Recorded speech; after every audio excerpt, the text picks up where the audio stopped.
Olá, survivors, sobreviventes, guerreiros, flores de lótus, tudo bem? Belezinha com vocês? Espero que sim.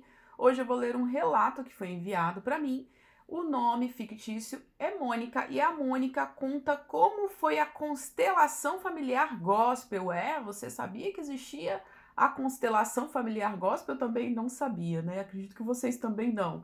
Sim, gente, até isso o povo inventa e olha, fez muito mal para Mônica e ela quis compartilhar a experiência dela, nossa mana de alma. Então vou ler aqui. Você que quer enviar seu relato pode enviar pelo e-mail que está na descrição ou pela caixa postal, por carta. Sim, sou dessas das antigas, gosto muito. Se você preferir, minha caixa postal também está ali na descrição. Bem, vamos lá. Me chamo Mônica e acompanho seu canal desde 2018, bastante tempo, hein, Mônica? Onde descobri o narcisismo da minha mãe e sogra. E seus vídeos foram suporte quando eu e meu marido éramos atacados por ambas. Imagina que fogo cruzado, gente. Ter sogra narcisista e ter mãe narcisista. Se você tem sogra e mãe narcisista, deixa aí nos comentários, Virginia. Eu tenho sogra e mãe narcisista. Eu sei que são muitos sobreviventes que passam por isso. E olha, deve ser, né? Não deve ser bonito não, tá, gente? Eles eram atacados por ambas e não fazíamos terapia. Gratidão. Ô, querida, eu que fico feliz de você acompanhar e obrigada por acompanhar o canal assim há tanto tempo. Meu relato com constelação começou assim. Em 2011, frequentava uma igreja evangélica em São Paulo, onde tinha um movimento chamado Cura Interior e Libertação, onde o indivíduo tinha que confessar seus pecados ao pastor para se libertar. Tem outros nomes, cura interior, cura da alma, tem, né? É a fofoca gospel, aonde que ali aquele pastor ou o seu líder, e isso também é frequente em igrejas com liderança em célula, aonde você faz o discipulado e a pessoa que está te discipulando, você é meio que forçado também, não todas, é óbvio, não todas, assim como nem todas as igrejas evangélicas têm esse tipo de cura interior, tá? Mas tem igrejas que são seitas, né, evangélicas, que são na verdade seitas, algumas são de célula, e na célula tem o discipulado e é mais ou menos por essa linha. Quem está te discipulando, você tem que confessar todos os seus pecados e vira uma corrente de fofoca gospel. Serve para depois coagir a vítima quando se trata de seita, tá, gente? Ai, gente, tomando aqui. Não é bom não, mas é saudável. Leite dourado, que é muito utilizado na Índia, é açafrão com leite vegetal. Tem coisa de Coca-Cola gelada trincando, é melhor, mas não é mais saudável, né? Então tem isso nas igrejas que são, na verdade, seitas, aonde ocorre essas curas milagrosas, mas na verdade é fofoca gospel, para que ao você pensar em sair dessa seita, você vai lembrar, puxa, mas todo mundo já, ou o líder, ou o meu discípulo, como eu disse, quem é o mestre lá do discipulado, ou o pastor, já sabem dos meus pecados, das coisas erradas que eu fiz, e se eu sair e eles contarem, espalharem para toda a igreja depois que eu sair? Então é melhor eu não sair. Também serve para depois fazer meio que chantagem.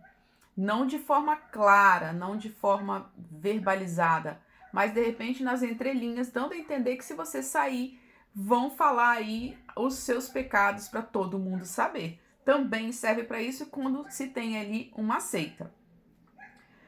Um dia decidi participar, pois já identificava problemas de relacionamento na minha família, mas não sabia que a minha mãe era uma mãe narcisista. Chegando lá, percebia que o pastor ministrava usando pessoas para um teatro, de acordo com o relato de cada pessoa que ali estava, né?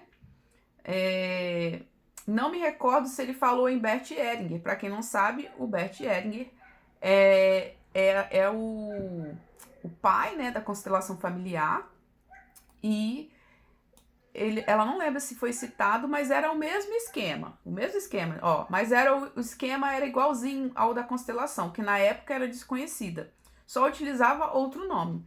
Você ia lá, alguém fazia o papel da sua mãe, alguém fazia o papel do seu pai. Você entendia por que seus pais brigavam, porque seus avós cobraram muito deles, e pobres, coitadinhos, toda aquela dramatização. Você fica com peninha, abraça, se desculpa e depois volta a receber abuso, porque nada muda, né? Uma pessoa que é perversa não deixa de ser perversa só porque você foi lá, entendeu que teve um passado com seus pais, com seus avós. O perverso não deixa de ser perverso por isso, tá?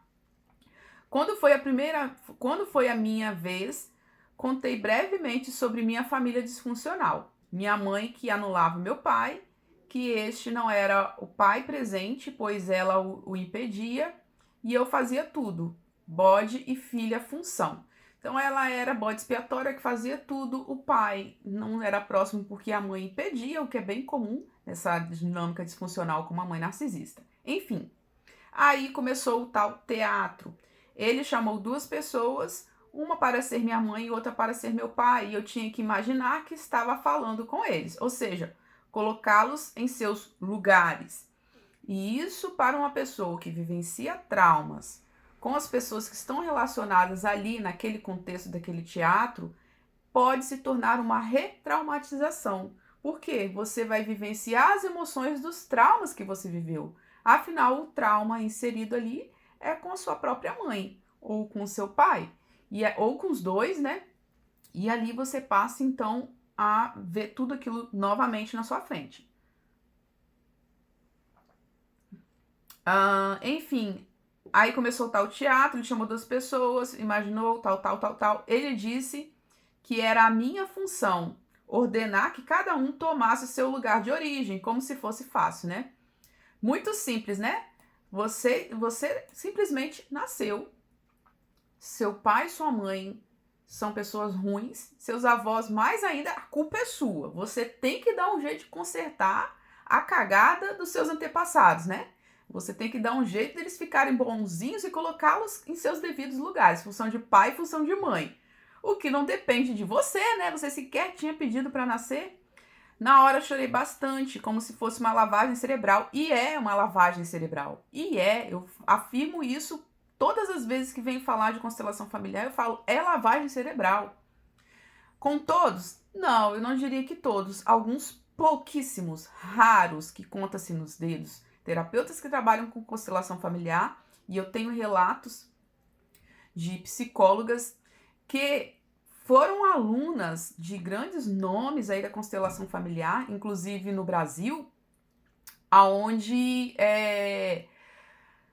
foi traumático. As próprias psicólogas, ao fazer o treinamento, falaram que merda é essa, o que estou fazendo, e desistiram, né? Tem muita coisa encoberta que eu não posso aqui falar sobre constelação familiar. E muitas filhas de mães narcisistas, que as mães são psicólogas ou consteladoras familiares, ou consteladora familiar.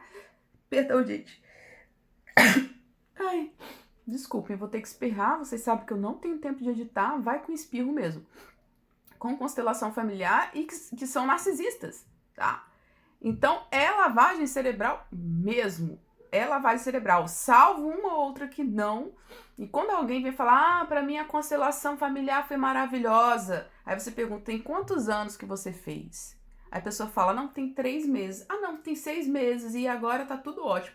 Vai perguntar daqui 2 anos. Aí a pessoa vai dizer, ai, Virgínia, foi só uma fraude. Não mudou nada na minha vida, só piorou. Quem tá no calor da emoção, dessa dramatização, vai falar que é uma mil maravilhas. Pergunta a alguém que tem muitos anos que fez. Pois é, não aparece ninguém, né? Nessa hora não aparece ninguém.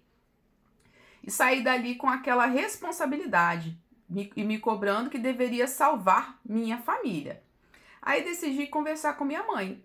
O resultado não deveria ser outro, um desastre. Primeiro porque, como narcisista, minha mãe nunca aceitou conselhos. Se acha sempre certa e não aceitam mesmo. E olha, ela saiu com peso nas costas, se sentindo obrigada a salvar seus pais, quando na verdade não é função dela. Os pais são adultos, né? Eles que lutem, ainda mais quando se trata de narcisismo, que eles não querem ser salvos. Na primeira oportunidade, ela jogou na minha cara e me expôs de maneira vexatória tudo que eu falei. Que estava sendo filha ingrata, que deveria agradecer por hoje eu ser quem sou, e que era obrigação sim minha de ser uma filha, função de estar ali como serva dessa mãe narcisista. Fiquei confusa a ponto de pedir perdão a ela, meu Deus do céu, gente. Olha a lavagem cerebral que isso faz na cabeça das pessoas. A mãe que é perversa, a mãe que é abusiva e a filha ou filho que pede perdão. Perdão pelo quê? Por existir? Perdão por ter cumprido seu papel de filha escrava? Olha o absurdo da lavagem cerebral, gente. Pedi perdão a ela, que adorou tudo aquilo, pois me rebaixei e ela continuou a me desprezar. Me arrependo muito de ter feito a tal constelação da igreja. Saí pior. Anos depois fui entender que se tratava de constelação e não cura interior, coisa nenhuma. Pois é, essa pra mim é nova, tá, gente? Essa cura interior gospel made in constelação familiar pra mim é nova. Sai pior, tal.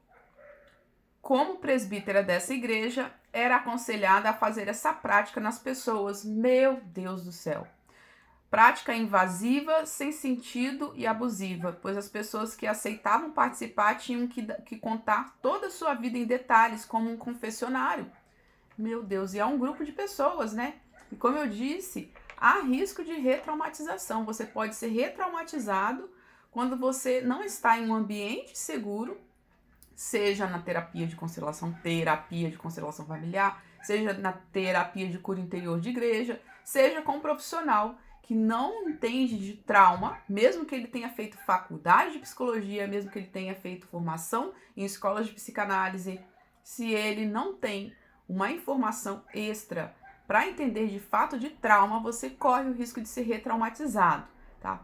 Explico mais sobre isso em um vídeo que eu fiz que se chama Trauma Vicário ou Trauma Secundário, como ocorre a retraumatização na terapia, tá? Eu vou deixar na descrição. Se eu não colocar na descrição, me lembrem nos comentários que eu coloco para vocês. Mas pode ocorrer, tá, gente? Isso é muito sério, muito grave, tá bem? Por isso digo que conhecimento é tudo. E hoje sei como devo agir com a mãe narcisista, macacos voadores e a família disfuncional. Meu Deus, Mônica, que situação! Como pode o desespero de buscar entender o que lhe aconteceu, o que acontece com a família, faz a vítima buscar por práticas abusivas, né? Porque isso é abuso, deveria ser proibido, porque trauma é coisa séria, gente. Não se trata com terapia complementar.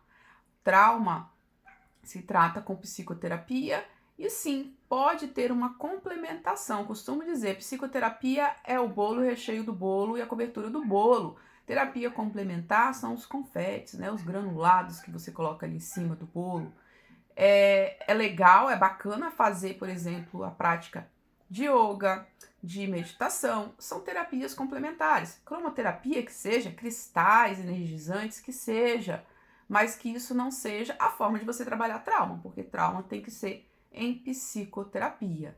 Tá bem, queridos? É isso, você que enviar o seu relato pode estar enviando pelo e-mail ou também por carta. Minha caixa postal é essa, estou aceitando presente, quem quiser enviar presente. Consultas, Virgínia, envia um e-mail também para maiores informações sobre consultas online de terapia de psicanálise, tá bem? Bom, é isso, queridos, um abraço, até o próximo vídeo. Se você gostou desse vídeo, por favor, curta e encaminhe para uma pessoa que você sabe que vai gostar desse relato. E não deixa de se inscrever e de ativar o sininho. E entra também no nosso canal do Telegram de Guerreiros e Flores de Lótus. Quase que eu falei guerreiros, né?